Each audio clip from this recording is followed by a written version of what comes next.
Bonsoir Catherine. Bonsoir Frédéric. Et tout d'abord, ce débat public un peu polémique hier au Havre. Oui, je vous rappelle qu'il s'agissait d'un débat organisé par le MEDEF normand au Centre de commerce international où étaient conviés seulement les deux têtes de liste du PS et de la droite, ceux qui avaient, on s'en souvient, suscité hier soir l'indignation notamment de Nicolas Bay pour le Front National et de Sébastien Jumel pour le Front de Gauche. Résultat, un débat assez policé finalement, sans altercation, avec les 200 patrons présents qui avaient préparé un livre blanc des priorités. Nicolas Mayer-Rossignol et Hervé Morin ont eu 2 heures pour les convaincre sous les yeux et les oreilles de David Frotté et Didier Meunier. Ils sont venus en curieux. La plupart de ces chefs d'entreprise a déjà fait, ou presque, son choix politique pour la future présidence de la Normandie. Les positions qu'ils vont prendre vont être extrêmement importantes. Mais votre choix politique, il est déjà fait? Oui. Pourquoi venir alors? Pour écouter ce que va dire l'autre. Écoutez les réponses aux 8 priorités listées par le MEDEF régional. Parmi ces priorités, le développement d'un véritable marketing normand, une marque, un label.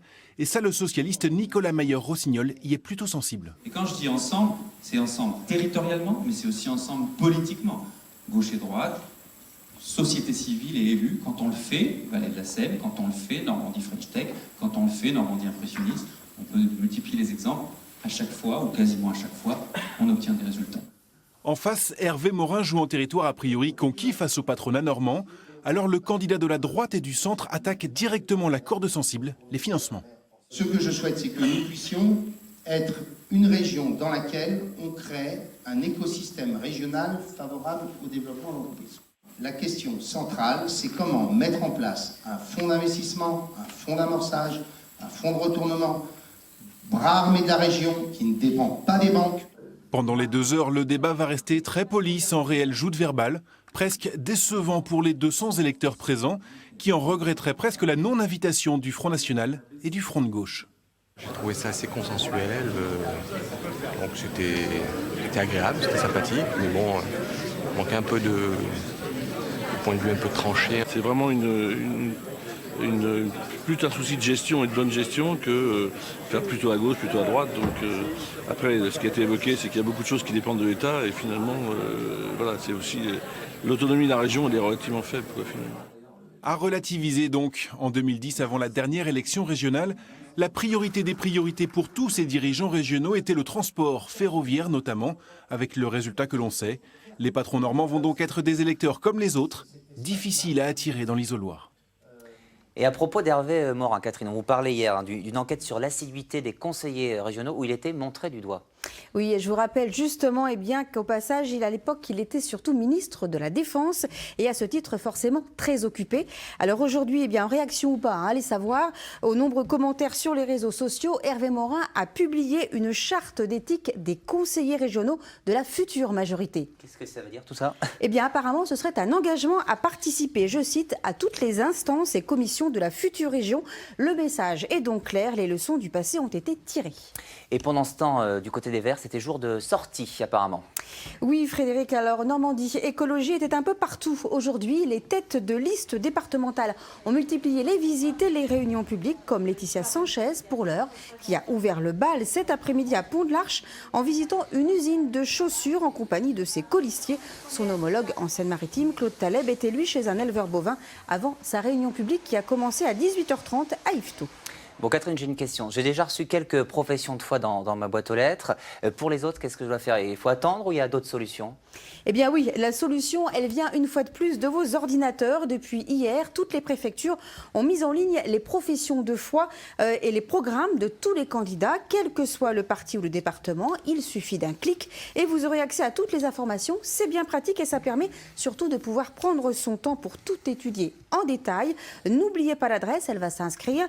Il s'agit de www.programme-candidat.intérieur.gouv.fr. Merci pour cette petite astuce. Alors on parle aussi beaucoup d'économie ces jours-ci dans la campagne. Économie en Normandie, dit aussi tourisme. Oui Frédéric, et là, plus qu'ailleurs, tout est lié. Et la preuve, c'est qu'en la matière, cela fait bien longtemps que les offices du tourisme se sont organisés à l'échelle de la Grande Normandie et visiblement avec succès. Alors maintenant, quelle place les 9 listes ont-elles laissé à ce secteur de poids? Comment les candidats appréhendent-ils cette problématique cruciale pour la région? Tout de suite, des éléments de réponse en chiffres et en images avec Jérôme Ragnaud et Guillaume Le Gouic. La Normandie réunie, c'est une réalité en matière de tourisme depuis les années 90. Un cas unique en France. Une loi de 1987 a imposé dans chaque région la création d'un comité régional du tourisme. La Haute et la Basse Normandie, elles, ont choisi d'en constituer un seul, commun aux deux régions. L'organisation depuis est inchangée, une structure en forme de pyramide, conférant au comité régional la responsabilité de mettre en musique une politique globale et de promouvoir l'ensemble du territoire normand. Une démarche qui a porté ses fruits, le secteur est devenu affaire de professionnels et les courbes se sont orientées à la hausse. On est devenu la 4e région touristique de court séjour. Vous savez, les week-ends, les grands ponts. Nous sommes la 4e destination touristique en France. C'est donc évidemment une très belle place. Nous avons aujourd'hui 16 millions de visites des monuments, des sites touristiques en Normandie. 16 millions de visites par an. Des touristes qui consomment. Ils dépenseraient ainsi, bon an mal an, entre 4,5 milliards et 5 milliards d'euros. La Normandie tire du tourisme une part importante de son PIB, le produit intérieur brut, 5,7%, mais qui peut encore augmenter puisqu'inférieur d'1,5 point à la moyenne nationale. Côté emploi, enfin, le secteur génère 38 600 postes en moyenne annuelle, près de 51 000 en juillet et en août.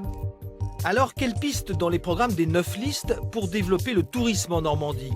Voici quelques thèmes.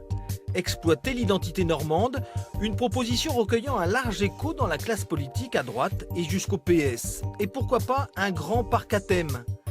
Une Normandie qui a le potentiel pour rayonner davantage à l'étranger notamment. Créons alors une véritable marque, proposent certains. Autre exemple, œuvrer pour que nos sites phares obtiennent une reconnaissance mondiale. La thématique du consommer autrement obtient de l'écho dans nombre de formations à gauche surtout.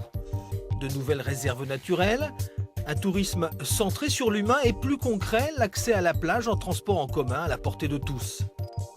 Enfin, le tourisme, une industrie à développer, une évidence pour la plupart, pouvant toutefois se décliner de manière différente suivant les sensibilités de chacun.